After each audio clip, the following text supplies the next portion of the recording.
আপনি হয়তো মেসি এবং রোনালদোর জার্সিতে কিছু বিশেষ ব্যাজ লক্ষ্য করেছেন, আর হয়তো ভাবছেন এই ব্যাজগুলোর আসল অর্থ কি। মূলত ফিফা এবার খেলোয়াড়দের বিশ্বকাপ যাত্রা তুলে ধরার জন্য কিছু বিশেষ ব্যাজ চালু করেছে।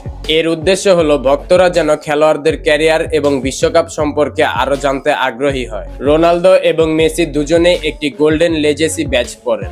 এই ব্যাজে তাদের আইকনিক সেলিব্রেশন এবং নাম রয়েছে, কারণ তারা দুজনই নিজেদের ষষ্ঠ বিশ্বকাপে অংশ নিচ্ছেন, যা ফুটবল ইতিহাসে এখন পর্যন্ত মাত্র 3জন খেলোয়াড় অর্জন করতে পেরেছেন। এরপর রয়েছে আরেকটি elite group, Neuer, Yoshida, Nagatomo এবং মদ্রিচ।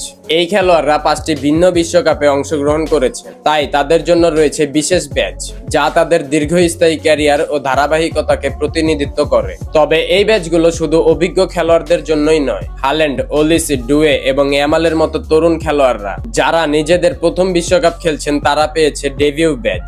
এছাড়াও 2026 বিশ্বকাপে কিছু বিশেষ ব্যাজ রয়েছে, সেগুলো নিয়ে খুব শীঘ্রই আলোচনা করব। তাই ফুটবল সম্পর্কিত তথ্য পেতে ফলো করে রাখুন।